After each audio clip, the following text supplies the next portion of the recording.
Yishka, I want to thank you. I also very quick thanks to Torah Anytime. They are always here.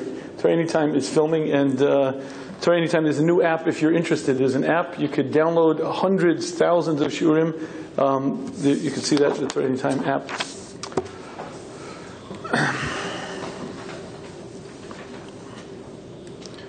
The Gemara tells us that the Malachei Ashoris, the highest level of ministering angels, ask a question. They peer down on the Klal Yisrael.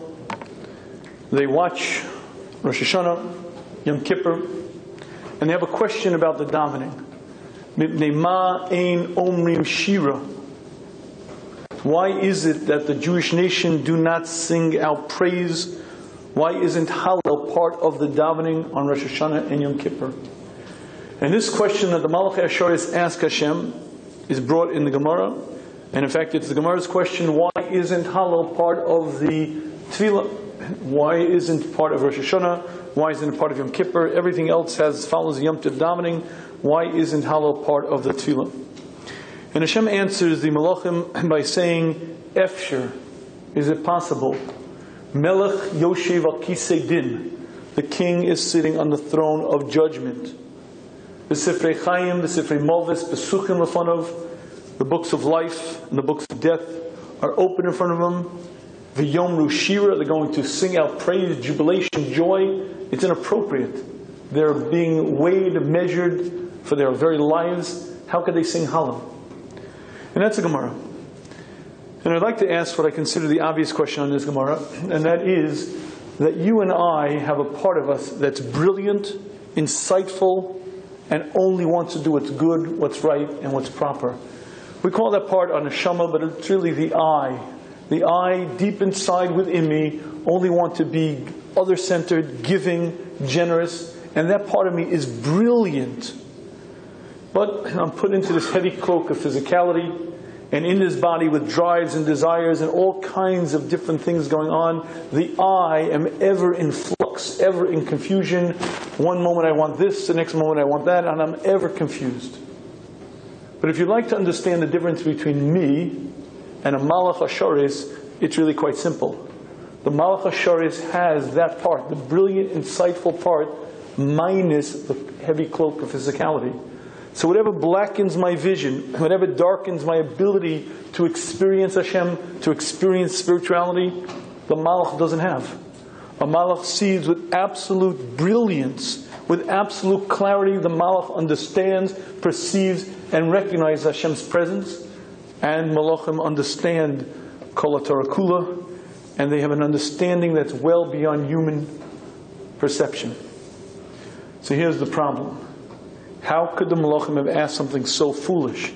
Isn't it obvious? If you're being judged for your life or your death, your entire future is being held in the balance, isn't it obvious that you're not going to sing out praise and jubilation? It's not a time for celebration. It's a very grave, very serious time. Isn't it obvious that you don't say Hallel on Rosh Hashanah and Yom Kippur?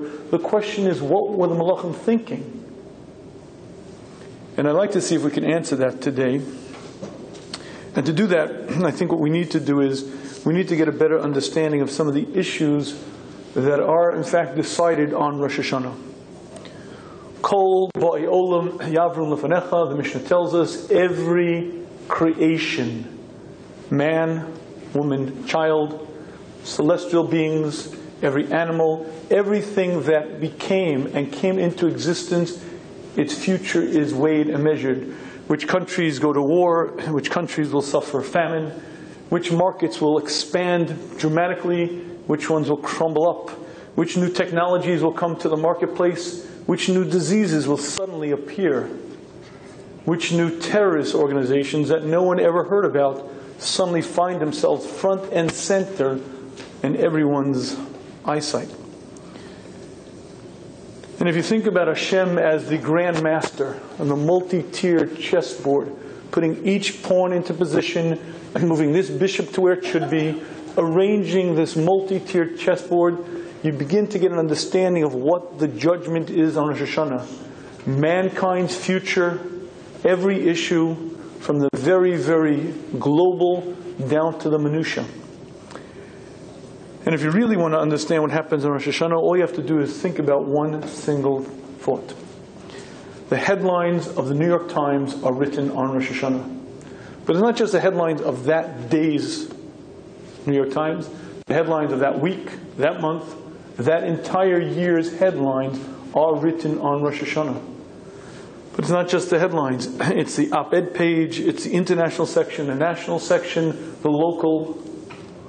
The Times, a number of years ago, used to brag about having 350 full-time news reporters. 16 news bureaus with hundreds of contributing editors. Why? Because on this globe, occupied by some 7 billion people, there are a lot of things going on. A lot of issues that are happening. And it takes a cadre, an army of people to just report the news.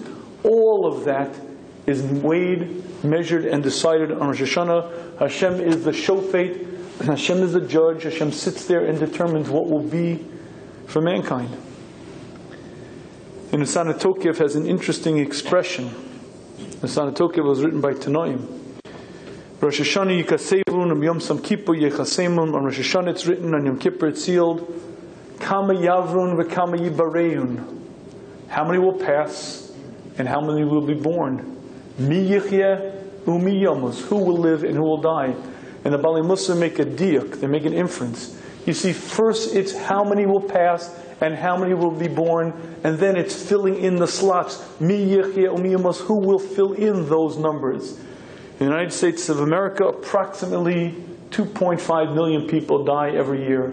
Approximately 600,000 by cancer, approximately 500,000 by heart disease, and you could go down the line and go down the line. And every one of those numbers, down to the iota, is decided by Hashem on Rosh Hashanah. The exact number is a balance of humanity. There's a balance in the world, and then Hashem fills in the slots. This one and that one and this one. And if you think about the majesty of the moment, the complexity of the issues, and Hashem sitting there as the shofet, determining everything with absolute justice, it should be an awe-inspiring moment. And for us especially, because we have a unique relationship with Hashem. We are avadim, we are servants, but we're also banim, we're children. And during the course of the year, it should bother us to an extent that's hard to express. When some, whether it be CNN, whether it be some news media, decides to lambast Israel for defending itself. When a Jew is attacked because he's a Jew. When some atheist makes a remark that flippantly says something about the fact that it's a lucky roll of the cosmic dice. As a Jewish person, my hair should stand on end. That's my creator. Hashem created this world. That's my creator, and that's my people. And these people are Hashem's beloved people. Do you know what it means that a Jew is walking the street? That's Hashem's beloved nation. And do you know what it means? You should get off the sidewalk when a Jew walks down the street. Out of deference, out of awe.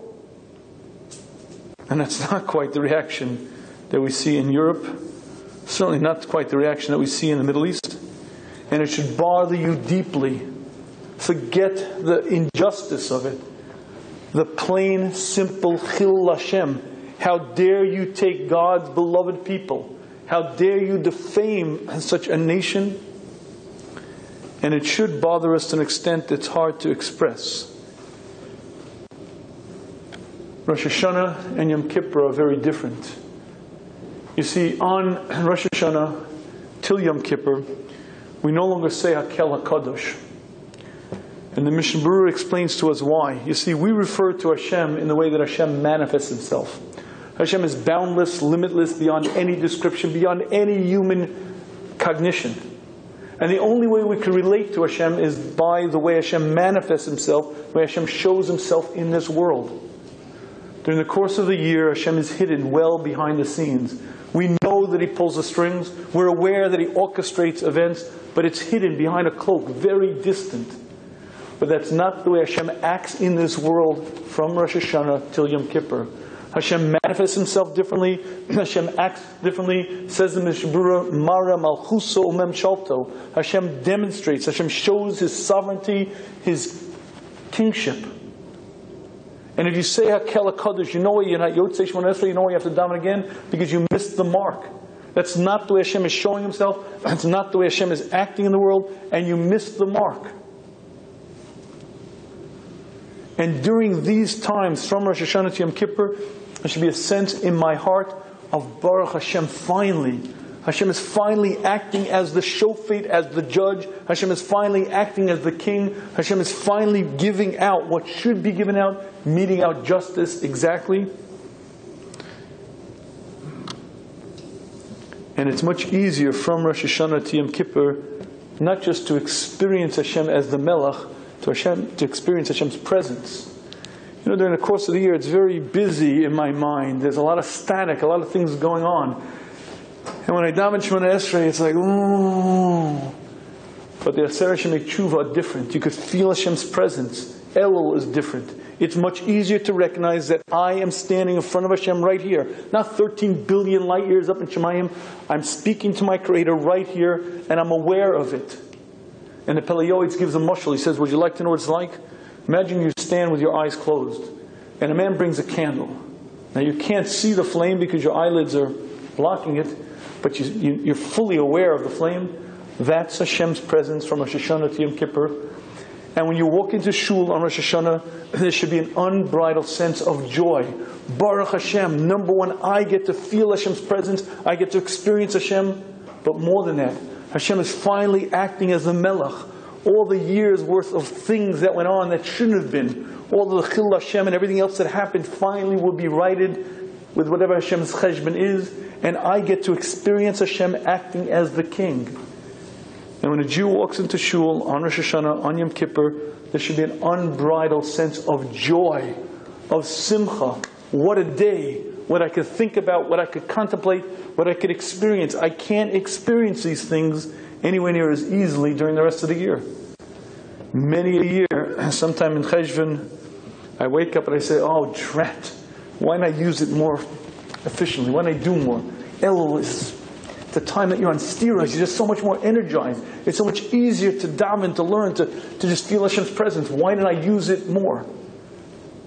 But especially from Rosh Hashanah to Yom Kippur, it's much easier to think about these thoughts, much easier to contemplate Hashem as the Melech, much easier to see the world from 35,000 feet and look down as Hashem does. And that should bring a person to the sense of there is justice, there is a king, there's someone who's running this world with extraordinary precision and exactitude.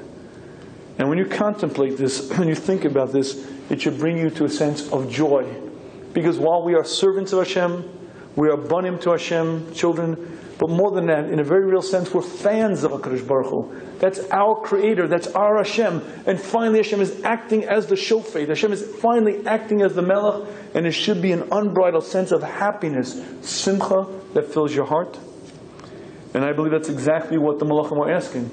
Why aren't the Klal Yisrael singing out jubilation, Shira? Why aren't they singing out Hallel? It's missing from the davening. And Hashem's answer back is, it's true. That feeling should be there, but it has to be tempered. Because while it's true that humanity, in a global sense, is being judged, I too am human. And my future is being weighed, measured, and decided. And as every country will be decided, and every community will be decided, my future as well is being decided. And therefore, a Jew should walk in with a tremendous sense of simcha, of happiness, of joy, tempered with an understanding of the severity of the day. My future, the future of my family, the future of my community is in the balance. But I think what this Gemara shares with us is that both hergeshim, both sensations should be there. You should walk into shul with a sense of anticipation of what a day. I can't wait to use it. Held in check, balanced out with an understanding that there are many grave and serious issues being decided. Rav David Kronglass, Mashkiach of Ner Yisrael, used to say on Yom Kippur, if it weren't for the Eimas Adin, if it weren't for the fear of judgment, I'd dance a rikud. I'd be in the aisles dancing a jig. Such joy, such happiness, because I could accomplish on this day what I can't accomplish any other day. I could feel on this day what I can never feel. And that should bring a person to a sense of happiness, of joy. But that joy has to be tempered with an understanding that there are a lot of issues being decided, many grave and serious ones. Both feelings should be there, and I believe that's how a Jew should walk into shul on Rosh Hashanah, on Yom Kippur.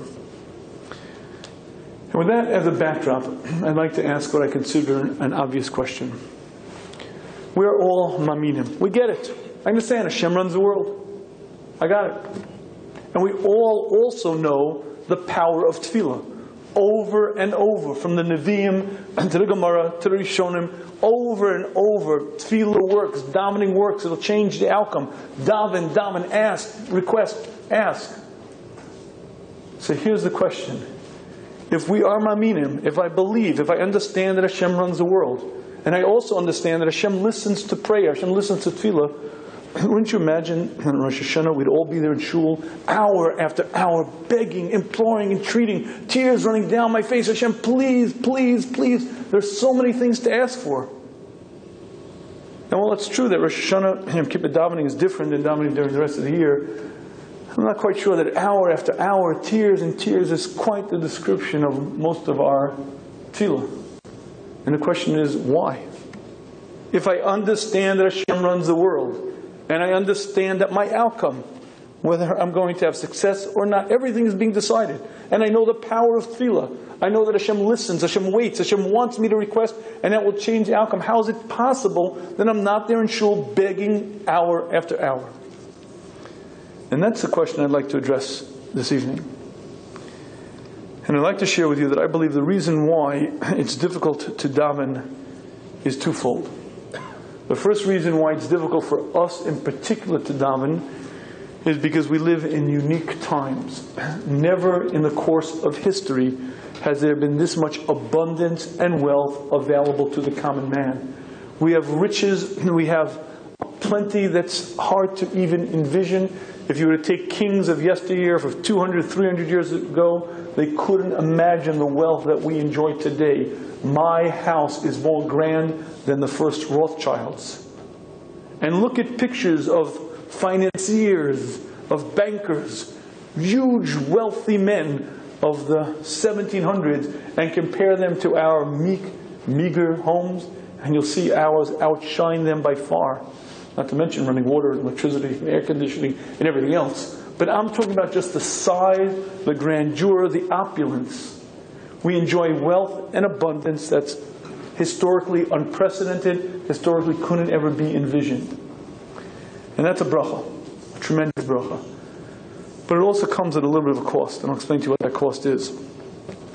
I have a friend of mine whose father was a Rav in New York City during the Depression era. And he told his son that he vividly recalls every Rosh Chodesh benching.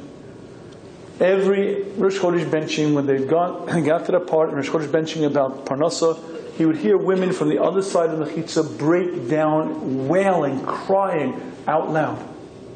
Why?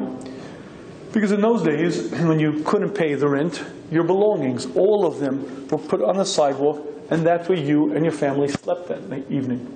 And there was no one to bail you out, no one who would redeem you, and you spent that night there, maybe the next night, who knows what. And when you don't know how you're going to put bread on the table, you walk into shul and you say the words, Hashem, I can't do it. Hashem, I depend on you. Hashem, I can't make it. Please help. And that dependency makes it very easy to daven. Baruch Hashem, we don't lack. I don't know the person my age or younger who ever went to bed hungry. And hungry doesn't mean, oh no, ma, meatloaf again. I mean, not having food. And when you have, and you don't want, and our biggest problems are, how am I going to juggle the credit card debt? But we don't lack. We have food, we have clothing, we have cars, we live in beautiful homes. When you live in this, since the time you're born, this opulence, this wealth, it's very difficult to stand in front of Hashem and say the words, Hashem, I can't make it. Baruch Hashem, I'm doing very well. All right, could I use more money? Yeah, but thank God, I'm not hungry, I'm not doing that bad. And it's hard to recognize that without Hashem I can't do it, without Hashem I won't succeed, and it's hard to recognize our dependence. Rosh Zalman Auerbach was the Rosh Yeshiva, as you know, for many, many decades. And it was the Six-Day War when the bombs are flying, bombings left and right, and he had a calm and equanimity, and his Talmidim said to him, Rosh Yeshiva, how is it possible that you're so calm? And he said, you don't understand. I grew up in Yerushalayim in the 1920s. I never remember going to bed not being hungry. When you're always hungry, when you always suffer, you have a different version of life, you're a different human being. We don't know what that means. And because we don't know what that means, it's very difficult for us to daven, very difficult for us to recognize our dependency. And this is what I believe the first problem, the first reason why it's difficult to daven. And for this I think there's an easy enough solution. And I'll share with you what it is. The Granat, pre-World War II Rosh Yeshiva, was once approached by a balabas. It was Slichas night. And his balabas says, Rosh Yeshiva, how could I say these words? We just said the words in Slichas. Hashem, I bang on your door like a poor, impoverished man. How could I lie? I'm a rich industrialist. I have 700 men in my employ. How could I say I'm poor? It's not true. And the Granat turned to this man and said, you're making one mistake. You assume that because last Rosh Hashanah you got a decree, Gzar Din, and that you'll keep your wealth, you assume that you're going to get the same decree this Rosh Hashanah. But if you knew that that was an open question, if you knew that that question was being decided right now, and if you realize that there are no chazakas, there are no guarantees, because you had it last year doesn't mean you're going to get it this year. If you realize it was an open question without any guarantees, you would realize you are a dal and a Rosh, you're a poor man, because that decision is being weighed and measured. And I believe that this concept is something that applies to many, many issues in life. Previous performance is not a guarantee of future results, and it cuts across the gamut of all of our issues. What I mean in plain, simple terms is, listen, health, I don't got to worry about it. I'm young, I'm healthy. And you find out that a lot of young and healthy people suddenly are no longer so young or no longer so healthy. Parnosa, thank God, my business is doing brilliantly. I'm flourishing, making money hand over fist. And then you find out that there are many businesses that the entire industry is shipped overseas. I spoke to a man who was married for 16 years. He said to me, he never once understood what an issue of shalom bayis, family fights, he didn't even know what it meant. He lost his job, he changed, she changed, 6 months later he was divorced. Things change. People lose jobs, people lose their health. Things happen. And if you'd like to prepare a little bit for Rosh Hashanah, for Yom Kippur, I'll share with you a little Musar exercise. If you open the newspaper to the obituary section. Now, I used to have to tell people where in the newspaper is the obituary section. Now I have to tell people what a newspaper is. A newspaper is that thing, you open like that, right? Not digital, not on a tablet. No, it's like paper, right? Okay. Anyway, if you find the obituary section, do a little survey. Look at the pictures. You'll see all those people who died, whether it be that week, that day, whatever it may be. You'll see something that they have in common. You'll see there are a lot of older people, but plenty of younger people. A lot of people are very sick. There are plenty of people who are well and healthy. A lot of very, very foolish people. A lot of brilliant people. A lot of short people. A lot of tall people. A lot of fat people. A lot of skinny people. A lot of all different sorts of people. There's only one thing they have in common. They all used to be alive and they're all dead. And then you come to that key recognition. I too am a human. Made of flesh and blood. And one day, my time too will come. I sure hope it's many, many years from now, but that issue is being decided whether to be or not to be. Well, whether I be or I not be is being decided. That very issue is an open question, and there are no guarantees. Listen, my whole life I've been alive. I always intend to be alive, but it's not going to always be there. But more than anything, that question is an open question. Hashem is deciding it, and there are no guarantees. And when you begin thinking about all of the issues of our lives, and especially if you have children and you have a family, and you realize how many things can go wrong, and more than that, how many things you need help with, And you realize that every one of those are open questions, and there are no chazakkas, there are no guarantees.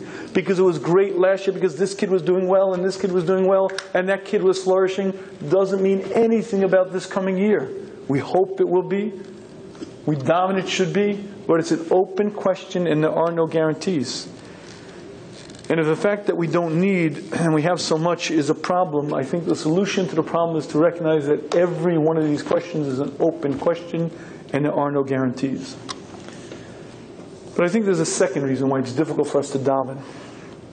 And that's because the judgment that we're going to stand some 8-9 days from now is very different than any judgment that you'll ever stand through your entire life.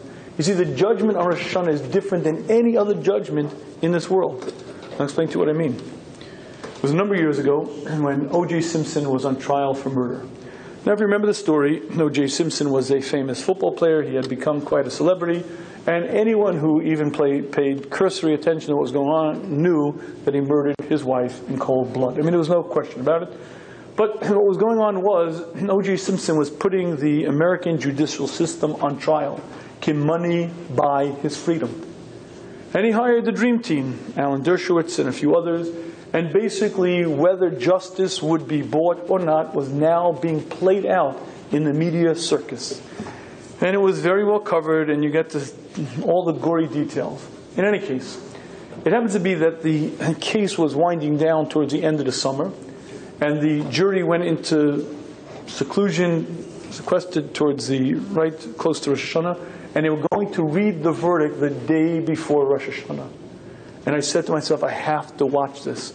I have to witness this event. And I made it my business to park myself in front of a TV when the verdict was being read. And you could see the tension. O.J. Simpson sitting there gripping the bench. He's white as a ghost. Whether he's going to spend the rest of his life as a caged animal or free to go is going to be read to him. The jury foreman opens the envelope. She reads the words, "We find the defendant not guilty." Whoa! Joy, elation. That's judgment in this world. Time of fact-finding, a time of deliberation, and then the verdict is read. But when the verdict is read, everyone hears the verdict. The judge, the jury, everyone in attendance, as well as the defendant. We are going to stand in front of judgment in but a number of days, and it will be very much that very scene. There'll be fact-finding, there'll be deliberation, and there'll be a verdict. But you see, we don't hear the reading of the verdict. We don't hear it. We walk out of shul on Rosh Hashanah, and we say to each other, Shana Tova, Tikasev, Techasim. We go home, we dip the apple in the honey, wish each other a sweet new year, but we don't hear the verdict. And it's very difficult when you don't hear the reading of the verdict to recognize that the din is real. It's hard to realize that it's really happening. My future is being decided, my children's future, my community's future. And it's very hard to feel it. But I'd like to share with you a very interesting story. The Stipler Gaon, it was the 1980s, Rav Chaim Kanievsky's father, the Stipler, he was one of the Gedolei Yisrael. And when he was an older man, he was hard of hearing, and rarely would he look up from his Gemara. People would come into his living room in the afternoon hours especially, and there would be, the living room was packed. And people would write on a piece of paper their request, whether it be for a bracha or a question, whatever it may be, and he would answer, and he would give a bracha, etc. Person after person would come by. And most of the time, his focus, his gaze was down. One afternoon, the entire room is packed with people. The Stipler's looking down. A man walks in, and the Stipler looks up. And the Stipler points. "Russia, wicked one, get out! Get out! Get out of here!" The man who had just walked in turned red, turned white, bolted out the door. A few hours later, another man comes in to the Stipler and says, I just feel I must share with the Rishiva that that person that the Stipler called a Russia, called a wicked man, isn't so wicked. That man got into a car as soon as he left the Stipler's house. And there were some other people in the car. The car got into a fatal car crash, horrible crash. Everyone else in the car died except that man. That man alone was saved. Obviously, he's not such a wicked person. The Stipler said to the man, "Don't you understand? When he walked in, the Malach HaMavis walked in with him. The angel of death was hovering over his head. The only way I could save him, if you embarrass a person in public, it's as if you killed him. It was the only way I could save him. Once upon a time, there were people like the Stifler who could see the Malach HaMavis walk in. We don't see. We walk out Batuchim, we Batuch in the Din, we trust Hashem's mercy. We walk out happy on Rosh Hashanah, but we don't know. But I want you to think about one single concept. If you daven in a large enough shul, I guarantee that there'll be many beautiful decrees written on this Rosh Hashanah. A family that couldn't have children for years will get a decree, this will be the year that they will have a child. An older single who couldn't find a bashert for the longest time will get a decree that this will be the year. A man who struggled with earning a living, had a very difficult time, will get a decree that this year will be different, a banner year. There will be many sweet, beautiful decrees. And I also guarantee, if you daven in a large enough kehillah, large enough congregation, there will be many decrees that are not so sweet. Many people will lose their support. Many people lose their health. Many people have things happen that they wish wouldn't. And I also guarantee that if you daven in a large enough congregation, there'll be at least one or two X's. One or two people who will not be with us next Rosh Hashanah. And recognizing that the din is real.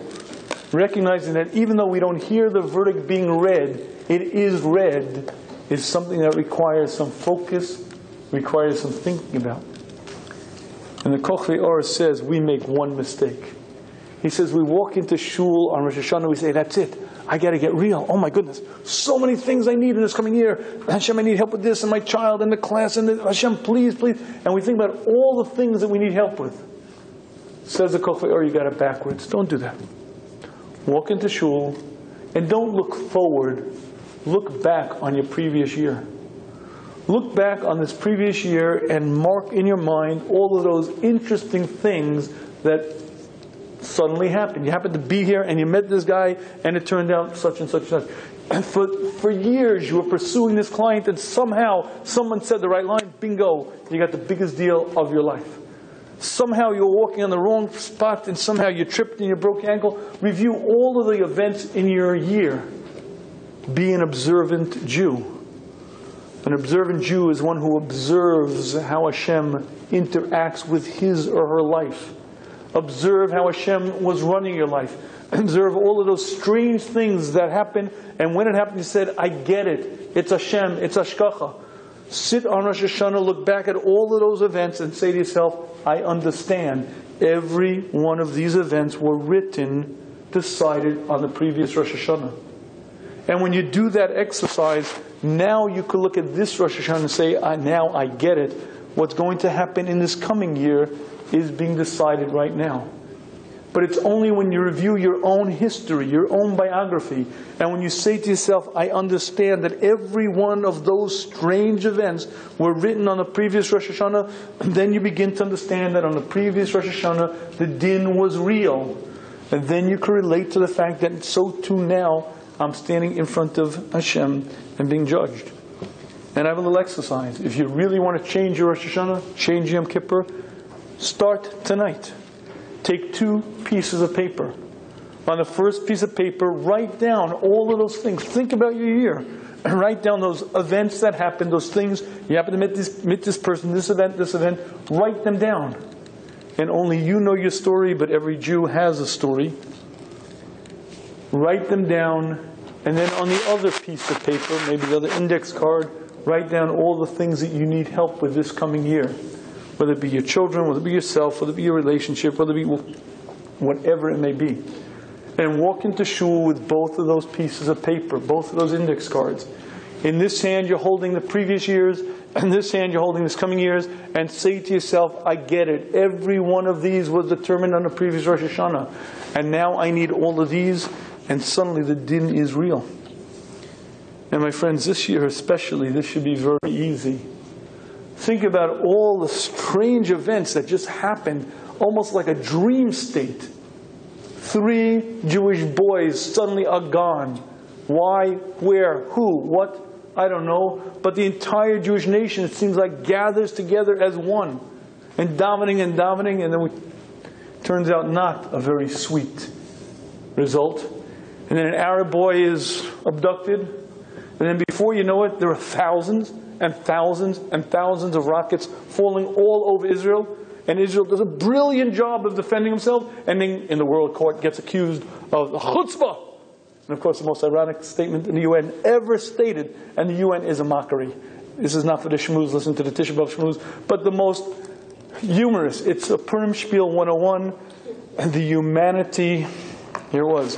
Israel, there was a discussion in the UN body whether Israel should be tried for crimes against humanity. For the following. For what? The Iron Dome is an effective missile defense system, and they're not sharing it with the innocent citizens in Gaza. And it's a crime against humanity. And it sounds like a Purim spiel, but it was a serious discussion. You could watch it being, you have to say, are you kidding? And they weren't kidding. It wasn't a joke. It was real. And if you think about every one of these events, one after another, was weighed, measured, and decided on the previous Rosh Hashanah. Could you imagine if we were privy to what was really going on? Could you imagine if we knew what was going to happen, how we daven and daven and daven? I guarantee it would have been a very different Rosh Hashanah. But folks, that is this Rosh Hashanah. Because everything in this coming year, for me, for my community, for the Jewish nation, for the human race, is being decided. And we have this powerful tool called tefillah. Why does it work? Because Hashem is merachem. Hashem waits for our tefillah, but work it does. And if I beg, I beseech, I implore, I ask Hashem for one thing, mercy. Hashem, I don't claim to be worthy. I don't claim to be worth anything. Hashem, I'm begging you, please help me. And those words are powerful. Those words change outcomes. I think this Gemara is sharing with us a tremendous yesod. Rosh Hashanah, Yom Kippur are joyous occasions. A person should walk into shul, wow, I can't wait to experience a day, because I could recognize truth. I could feel things that I can't feel the rest of the day. And my heart is so dead. As a personal admission, there's many Hashanah Esrei when I'm about to take 3 steps forward and I want to say the words, Hashem, I'm sorry, I forgot you exist. I forgot you were here. I thought I was just all alone in the world. But that reality that Hashem is really here and really present is something that passes from us very, very often. But even when we wake up during the rest of the year and we actually daven to Hashem during the Shemona Esrei, it's kind of vague and kind of lofty, and in 1 minute I'm there and then I'm 3,000 miles away. But that's not Rosh Hashanah, not a Aseret Shemei not Yom Kippur. It's way more alive, way more real. I could sense Hashem's presence, and I could daven to Hashem, and I can contemplate. I could cut through the static, the busyness of this world, and ask myself, what's life about? What am I doing here? Why does Hashem put me here? What are my goals? What are my aspirations? Where do I want to be next year? Where do I want to be 5 years from now? We are the busiest generation ever in the course of history.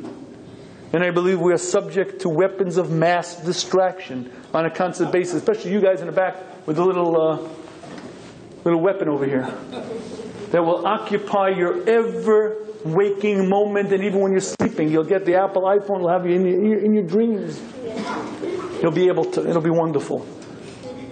And the ability to stop, cut through the static, cut through the noise, and ask myself, what am I doing here? How many years do I have? What are my goals? What are my aspirations? Where do I want to be? And my friends, the most painful words a human being ever says are those words, would've, could've, and should've. And most human beings say them. Most human beings wake up when they're 40, 50, 60, or 80 and say, wow, what was I thinking? Where was my brain? What was I on? Was I drugged up? Didn't I realize that there has to be a reason for life? Didn't I realize there had to be a purpose? What was I thinking? And when you wake up when you're 80, it's very sad. But when you wake up and you still have blood in your veins, breath in your lungs, and you're able to say, I understand why Hashem put me on this planet, and you set goals, and you set for yourself real targets, you begin growing, you begin accomplishing. Rosh Hashanah and Yom Kippur are the most joyous occasions probably in our year. We don't celebrate them as Yom Tovs with tremendous simcha, because that simcha has to be tempered. It has to be held in check, because as Hashem answers the malachim, at the end of the day, it's a very serious day. There are a lot of grave issues, but both feelings should be there. Tremendous joy of what I can accomplish, what I could experience, what I could feel, and recognize Hashem as the Melech, tempered, balanced with a sense of awe and inspiration, because at the end of the day, it is a very, very serious day, but both Hergeshim should be there. And I want to close with one last story. This story is very precious to me because it happened to a friend of mine. And every word in the story is true except for one part. He asked me to change his name. He doesn't want it to be public knowledge. In any case, Chaim Goldstein was living in Kew Gardens, and his brother-in-law was living in Forest Hills. As it turned out, Chaim and his wife invited the brother-in-law and sister-in-law to come to their house for Shabbos. And Chaim's wife cooked. Thursday night, she's all finished cooking, and she gets a call from his sister-in-law. You know, my husband came home late, he's really tired. Instead of coming to you, we're going to just stay home for Shabbos. Chaim's wife says, what do you mean? I cooked already. Do come, don't come, back and forth. Finally, Chaim's wife says, listen, I cooked Shabbos already. Anyway, let's do this. Instead of everybody being by me, I'll pack up the food, and we'll all go to you for Shabbos. So that's what they decided. So both families, instead of being at Chaim's house, was at his brother-in-law's house in Forest Hills. Okay. Chaim describes that when he walked into the apartment, his brother-in-law had a glass coffee table, and on the coffee table was a book, Who by Fire. Now, I don't know if you've read the book, but the book is a very moving story. It's a young woman living in Yerushalayim. She's in her apartment, and the apartment bursts into flame. She runs out in the hallway and finds herself untouched. And then she realizes that 3 of her children are back in the apartment. She runs and grabs one child, runs and grabs the second, grabs the third. In the end of the story, she saved all of her children, but she also suffered burns on 85% of her body. A powerful read of a woman's emunah, habitachon, but also a harrowing read because you see what it's like to be burnt alive, hence the name of the book, Who by Fire, Mi Ba'esh, not just who will live and who will die, but the very method. In any case, Chaim describes that he picked up the book and he was mesmerized. He was glued to it. He couldn't put it down. He read it page after page. Now, normally Shabbos he's learning Gemara. He couldn't put the book down. He read it cover to cover. He didn't think much about it, but Shabbos afternoon by Mincha, he walked into yeshiva, and when he walks into the base medrash, he goes to take a sitter, and he notices that everyone is looking at him. It's my time. I said, well, why is everybody staring at me? Doesn't think much about it. He davens, Shemona Esrei, and takes 3 steps back, looks up, and again notices that everyone is looking at him. It's not my time. I said, why is everybody staring at me? Doesn't know what to say. After davening, he goes up to a friend of his and says, what's the problem? Why is everybody staring at me? His friend said, you didn't hear? Chaim says, no, hear what? His friend says, well, I'm sorry to be the one to tell you this, but last night, your house burnt down. 2 o'clock in the morning, the furnace exploded. The entire structure was enveloped in flame. Chaim, his wife, his kids were untouched because they weren't there. They're by the brother-in-law. But the pivotal moment of Chaim's life was not that Thursday night conversation, do come, don't come, my apartment, your... The pivotal moment of Chaim's existence was the previous Rosh Hashanah. And he was being shown, read the book. There was a judgment, there was a diyun. And this is what you were being judged for. For whatever which reason, it was decided that you will be saved. But read the details. Understand what it means. That was the decision on the previous Rosh Hashanah. We say 3 words in Shemona Esrei. Melech Ozer, Umoshia, Umogain. I've heard it said in the name of the Gra, Melech Ozer means a king who helps me.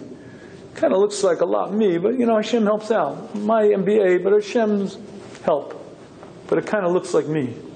Moshiach is when Hashem saves me, when I'm in the pit and I can't claw my way out and I recognize it's clearly Hashem. But what's Mogain? You know what Mogain is? It was a couple years back. I was a little bit younger and I was running. And when I run, I'm very intense and extremely focused. And I was running very fast and it was a rainy day.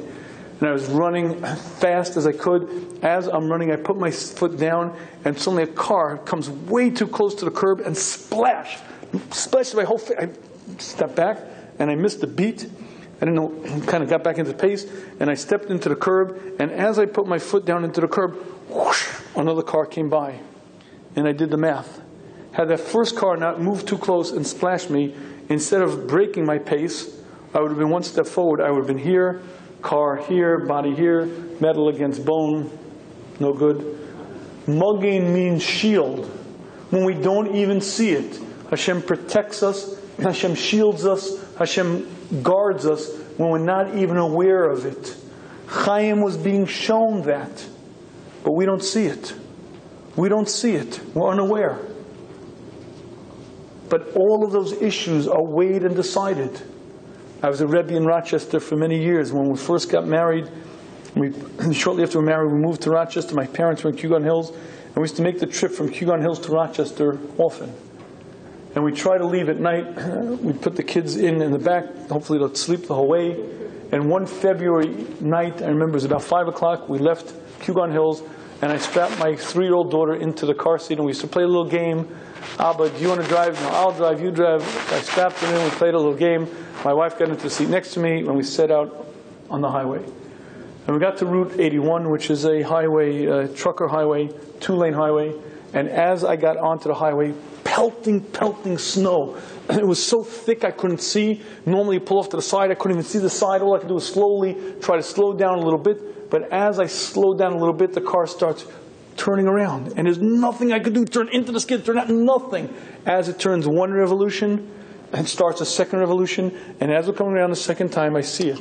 We're heading this way, and there's an 18-wheeler coming that way, and there's nothing I can do to stop it.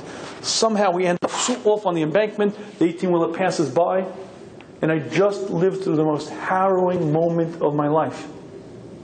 And I looked back to my 3-year-old daughter in her car seat, and she was sound asleep. The only thing missing was for her to wake up and say, Abba, should I drive now? But folks, when you sit there on Rosh Hashanah davening, there are many times that I feel that we, or at least some people, are a little bit like the 3-year-old in the car seat. The most harrowing, most frightening moment of my life. My entire future, my family, my children, my spouse, everything is now being decided. I hope my wife makes hopes because I really like them. I'm getting a little tired. This davening is kind of long and boring. Man, let's hope the rabbi talks short this time. Oh, man. If we understood the gravity of the issues being decided, if we understood my future, my children, my family, everything, humanity's future, if we understood what's going on, we'd wake up. And that waking up is the most joyful, most glorious moment because you understand life, you understand Hashem's presence, you understand why you're here, and you use your time appropriately. May Hashem grant us all, the entire Jewish nation, a sweet, beautiful new year. Shana Tova U'Mesuka.